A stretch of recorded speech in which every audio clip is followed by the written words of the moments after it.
Hello and good afternoon, everybody, for joining us on our webinar to discuss the Ebola virus disease and the outbreak in West Africa. My name is Ashley Conley, and I'm the epidemiologist for the Health Department in Nashua. So thank you again for joining us. We're hoping today to review some of the key facts about Ebola, and then at the end we will have a discussion about what we're doing in the Greater Nashua Public Health region to plan for Ebola. With that, we're going to be recording this webinar so that we can put it up on our website. So just so that you know we are going to record it, and then we'll stop recording to do Q&A at the end. So here's just a slide with a bunch of headlines that we've been seeing recently in the media. So everything you look at, whether it's Facebook or Twitter or the internet or TV, information about Ebola is everywhere. We're seeing it taking up a lot of media attention. It's been the top news story for the past probably 3 weeks. So there's a lot going on with it. So let's get a little bit more into what Ebola is and why it's causing concern. Here's a map of all of the Ebola outbreaks that we've seen, and it goes all the way back to 1976 up until 2014. And the current outbreak that we have in West Africa are on the left side of the map, those three large red dots that you see there in Guinea, Sierra Leone, and Liberia. That's where we're seeing the current current outbreak in West Africa. And then all these other dots are previous outbreaks that we've had. If you notice the different colors, the red dot is showing that it's a Zaire Ebola virus strain, and the other colored dots means it's a different type of Ebola strain. So a lot of the outbreaks that we've seen over the past 30 years have been from the Zaire Ebola virus. And if you also look at the size of the dots, the larger the dot, the more cases that outbreak had. So right now, the outbreak in West Africa is one of the largest outbreaks that we've seen. If we take a look at how does this get introduced to the human population? How does it go from person to person? We have to first look into the fruit bat population. So if you look over here on the left-hand side of the slide, you see that this cycle of Ebola virus that is in the fruit bat population. And if you also look at this slide, it lists out all the different strains of Ebola virus that we have. All of them, with the exception of the Reston virus, causes disease in humans. And like I said, the one that we're currently looking at in West Africa is the Zaire Ebola virus. So bats are the natural hosts or reservoir for Ebola virus, and then those bats can then interact with other animals in the environment, such as gorillas, and chimpanzees. And what happens is the bats can infect those animals. And then humans interact with those animals, whether they are using it for food or they're coming in contact with a dead chimpanzee or dead animal that's infected with Ebola out in the wild and contaminating themselves that way. Or they could be coming across the feces from maybe one of these animals and coming contaminated. So that's how it then gets introduced into the human population. And then once there, it can go human to human. And we'll talk a little bit about transition in a minute. So the current Ebola outbreak, these statistics are a little bit outdated. They were just updated today, but as of October 25th, there were about 10,000 cases of Ebola virus, and there were about 5,000 deaths. These numbers are probably a lot lower than what we are actually seeing in West Africa. They don't have a public health infrastructure or a good health care infrastructure to keep a count and a tally of how many cases we're seeing. Some people aren't being identified until they've died, which is also causing challenges. People aren't able to access treatment in a timely manner. So it makes case counting a little bit difficult. But this is the information that we had as of October 25th. Here's a map of the affected countries, and if you notice, the darker the color purple, the more cases that county has had. So there are some counties where you can see a large number of cases, between 500 and 2,500 cases. You can then see that the ones outlined in red are ones that have had it's a new area, it's a new active area for that country. So unfortunately, we're seeing new areas being identified as having cases, and we are having those counties with a lot of cases, but there is hope because some counties have been able to decrease the number of cases and get a control over the outbreak situation. So it is possible. So we need to take the best practices that we've learned from those counties, implement them in counties that are seeing a lot of cases, and then also, so Guinea, Sierra Leone, and Liberia are the three countries most affected. If you look now, Mali also just had one case. So now they are identified on the map. And then Senegal and Nigeria did have cases, but they no longer are active. They have been Ebola-free for at least 42 days, so they are no longer associated with this outbreak. Here is a couple charts. They're called epi curves, and what it does is it plots out over time the number of cases that we have by date. So at the bottom on that x-axis, you can see it starts on January 5th, and it goes all the way to September 14th. And then the different colors on that first chart are where the cases are coming from. So blue is Guinea, green is Liberia, and red is Sierra Leone. And it shows you how many cases those countries have had over time. And if you notice the scale on that x-axis, it goes from 0 all the way up to 100. So for example, on September 14th, there were over 700 or about 700 cases, new cases that day. So this is a good way for us to track whether the outbreak is increasing, decreasing, or plateauing, and it gives you some epi data to look at. And those next three graphs that you see in the black and gray scale are by country. So the graph over here in the top right is from Guinea. The one on the bottom left is from Liberia, and then the bottom right is Sierra Leone. So you can see what each country has had, and by looking at this, you can notice that Liberia has had a huge burden of Ebola cases in their country. For Ebola in the U.S. and Spain, we obviously have been hearing a lot about this in the media. We, so far in the United States, have had 4 cases. We had the very first case in a traveler from Liberia. We all know that was in Dallas, Texas. And then since then, we've had 2 healthcare workers that became infected while caring for a case. They were 2 nurses, also in Dallas, Texas. And then that last one, the clinician returning from West Africa, was actually in New York City. So I apologize, I have to update that slide. So it says Dallas, Texas, and New York City. But those 4 cases were from those 2 areas.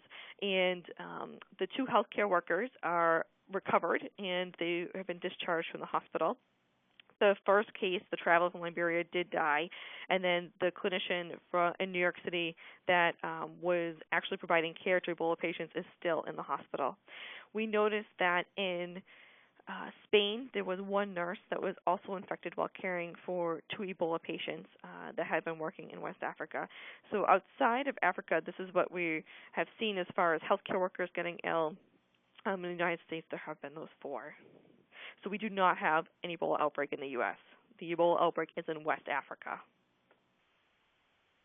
Here's a report from the WHO that came out on October 8th. They do provide weekly reports, so if it's something you're interested in, you can check out their website to get more up-to-date information.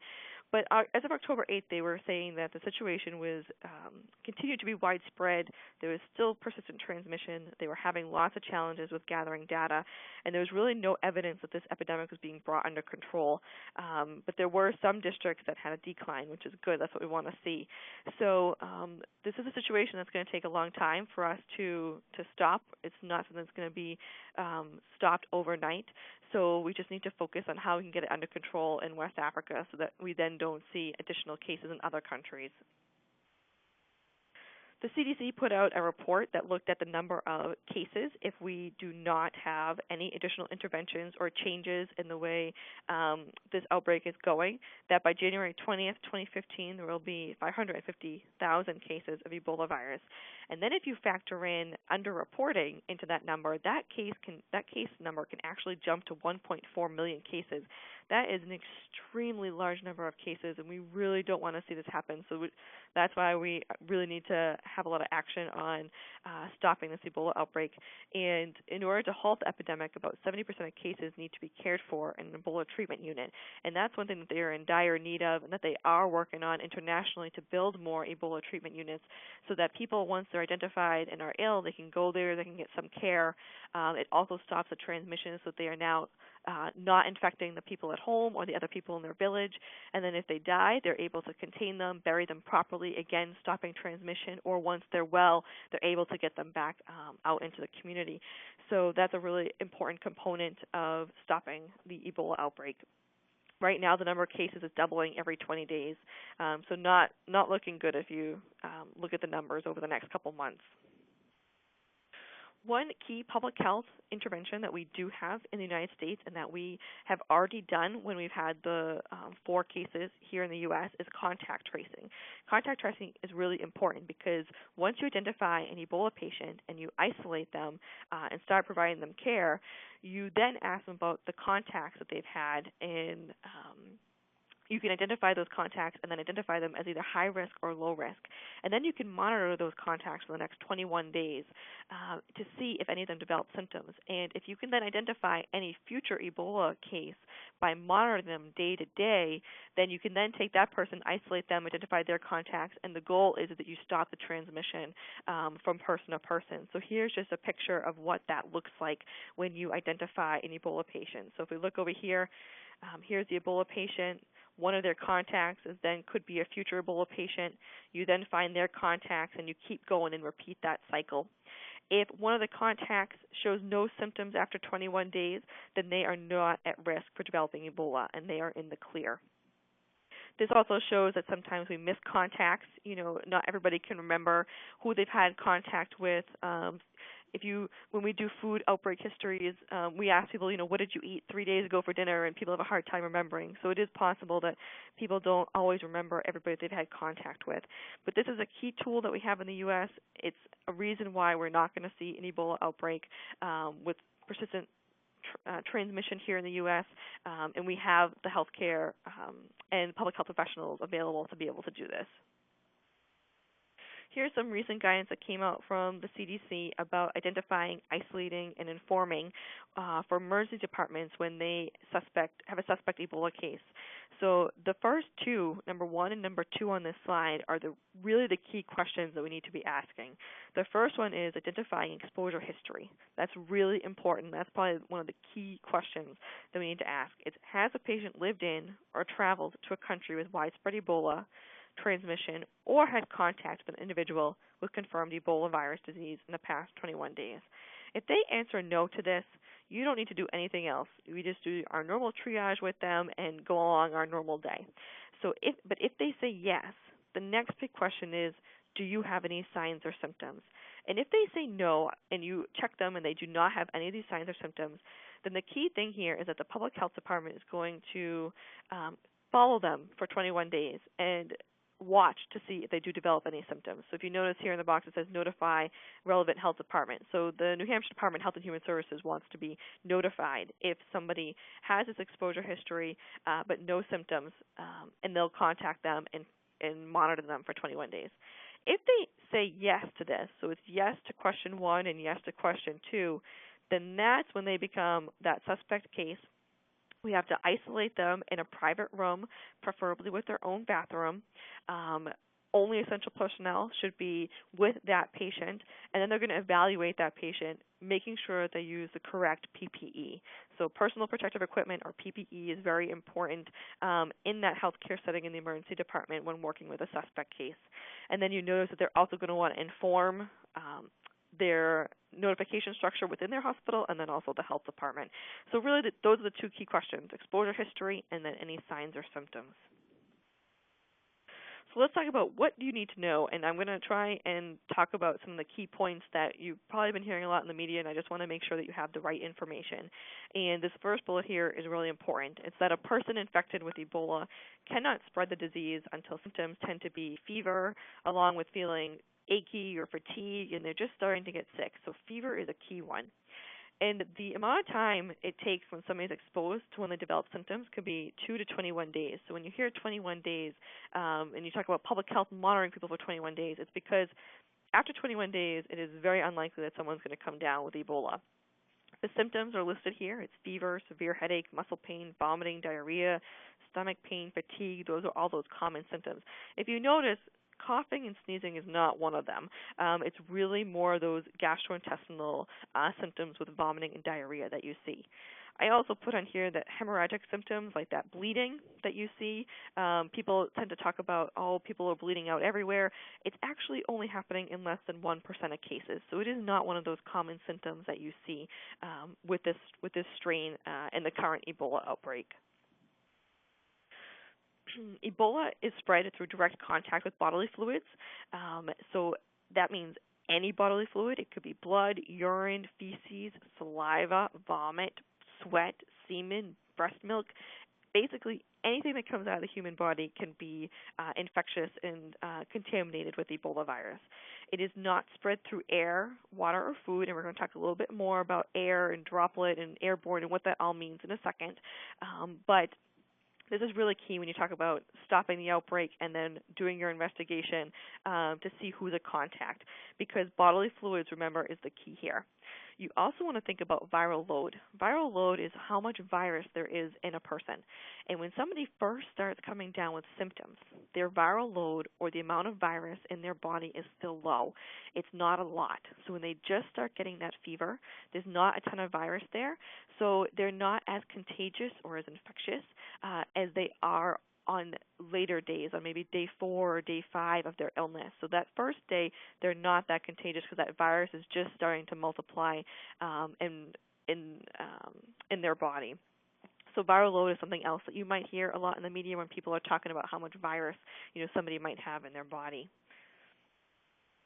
For treatment and vaccines, there currently aren't any standard treatments other than supportive care. However, there are a lot of pharmaceutical companies that are testing pharmaceuticals and developing them with the hopes that they can mass produce a treatment that will work. ZMapp is one that you heard in the news initially when we first started seeing cases in the U.S. Their supply has been wiped out, but they're one of the companies that is looking to produce their pharmaceutical to give out to people. And then with vaccines, that's also a really great way to control the outbreak, but there is no current vaccine. But what they have done is started doing phase 1 trials on some experimental vaccines.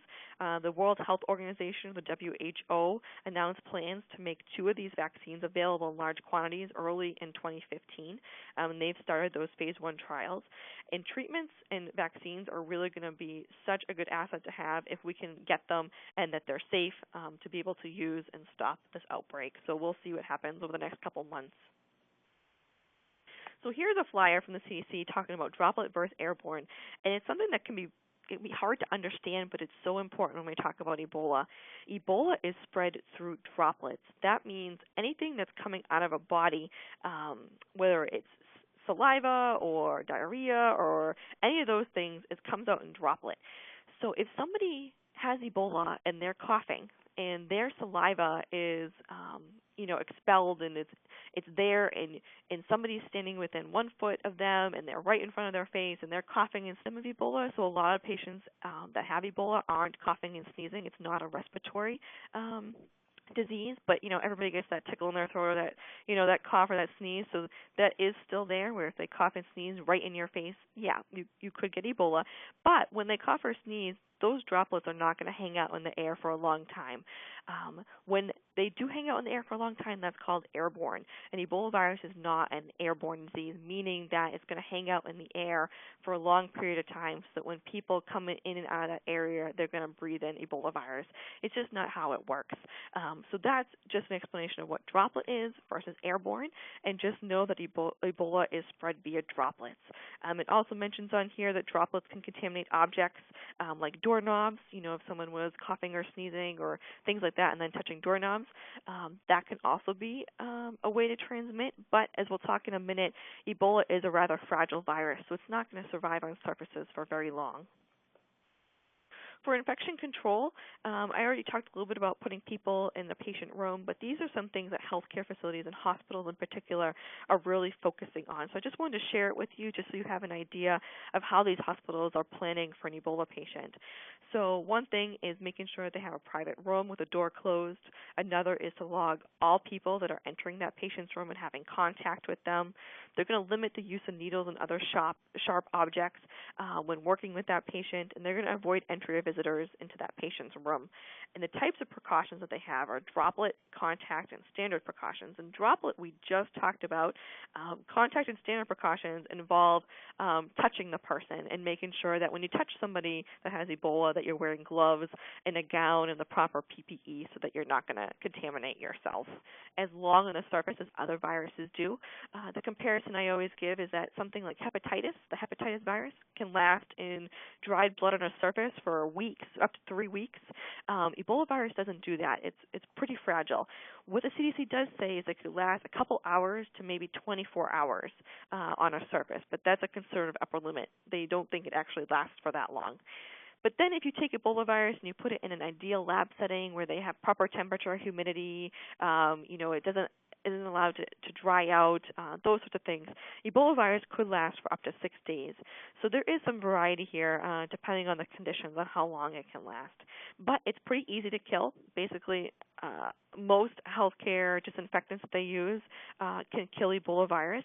If you look on a disinfectant, make sure that it's EPA registered, and then you want to look on there and see if it kills what's called non-enveloped viruses. Non-enveloped viruses are harder to kill than enveloped viruses, so it's just a way to see what disinfectant will kill certain types of viruses. So for Ebola, they're recommending a non-enveloped disinfectant that will kill a non-enveloped virus. An example is norovirus. Norovirus is a thing that we get all winter with GI problems, with vomiting and diarrhea. You may have heard of it in your child's school or in a long-term care facility or on cruise ships. Norovirus is always out there every winter, and it's something we deal with all the time. So if you look at those disinfectants, oftentimes it'll say on there it'll kill norovirus, and that's how you know it meets the recommendations for Ebola virus. Ebola virus itself is actually an enveloped virus. Enveloped viruses are easier to kill than non-enveloped. So the CDC was being cautious with saying that we're going to use a disinfectant for non-enveloped viruses. So I know that can get a little tricky, but that's how the guidance was laid out and why they decided to do that. I also just mentioned on here there's been some concern about sewage handling in the U.S. and whether or not a patient's bodily waste, their feces, can go down normal sewage pathways, and the answer is that there's really no special measures needed, but since there is a lot of concern from folks in healthcare facilities here in New Hampshire, the Department of Environmental Services is available for questions, and they've been working with facilities that have had concerns over this. For travel, right now, Liberia, Guinea, and Sierra Leone is in the avoid those countries for non-essential travel, so if you don't need to go there, they're saying not to. And they've just put in some guidance on an enhanced monitoring system and screening system for people returning to the United States from those 3 countries. They're all being funneled into 5 airports within the United States. And then when they're at those airports, they're going through an extensive screening process to look for signs and symptoms, and then also being given information on what to do if they have signs or symptoms. And then they're also placing them into categories, whether they're high risk, they're some risk, low but not zero risk, and then no identifiable risk. And then based on those risks, they have guidance on what that person should be doing. For an example, if they're in the high risk category, they should be quarantining at home for 21 days from their last exposure. So those guidelines are in place, and public health departments at the state and local level across the country are working on identifying those people coming back into the country that meet those categories and then monitoring them for 21 days. So we do have a pretty robust system in place right now for that. If you also notice on here, the Democratic Republic of Congo is here as having practice enhanced precautions, and that's because they are also having an Ebola outbreak, but that outbreak is unrelated to the one in West Africa. So you might hear it in the news, you might see it there, and just know that there are 2 unrelated outbreaks, and that outbreak in the Congo is not as big. It's only about 100 cases, and it's more controlled than what we're seeing in West Africa. So as a region, in the Greater Nashua Public Health Region, we've been doing a lot to work with partners. We have some public information on our website. We have a press release that we sent out, and we are doing lots of conference calls with both our state partners and our partners at CDC. So we've talked a lot with our medical partners. We actually have a healthcare emergency response coalition that's been meeting regularly to discuss current guidance and to make sure that we're prepared in our region. We're always working to disseminate CDC guidance and put protocols in place to the early identification of suspect cases. So we have a lot going on in our region. Here's just a picture of what it looks like for information sharing in the region. These are all the different entities that we talk with from our public health perspective to make sure that we're keeping in touch, we're providing guidance as needed, and then we're answering questions. So if people have concerns, then we can address them and work together and partner. It's always nice when we can partner rather than work in our silos. So these are just some of the organizations and entities that we are working with. There are lots of resources for the community. So if you're an organization here in our region or here in our state and you are looking for resources, I just put a couple examples here. One is frequently asked questions from the New Hampshire Department of Health and Human Services, which gets updated regularly. The most recent version was updated on October 27th. And then the CDC also has a couple nice flyers that you can post. So if you need help with messaging and what to put on your website, reach out to us and we can send along the most recent examples of these and provide a little guidance on that. And we're always looking for partners that can help get the information out for us. We also have been looking at, there are checklists for healthcare coalitions and local public health. Here's just a listing of some of the things that are on this checklist, and we're working on all these different sectors, from information sharing to working with the public health lab and doing looking at the epidemiology of this outbreak. So a lot's been going into preparedness, and this is just a list of some of those sectors or major topics that we've been working on. So for next steps or gaps, we're always looking to see what our next steps are. And as each day progresses and we get new guidance or the situation changes, we're looking for things that we need to do in our planning. So if you feel as though there's a gap that's not being addressed in our planning for Ebola, please reach out to us, and we're happy to work with you on it. And we're constantly adding stuff to our plans to make sure that we have everything that we need. Here's my contact information along with the contact information for Patty Crooker, who is our Public Health Network Services Coordinator. Our phone numbers and emails are on here, so don't hesitate to reach out to us. And I hope that you've enjoyed this presentation. It's given you a little bit of information on Ebola. What I'm going to do is I'm going to stop the recording, and then we'll open it up for question and answers.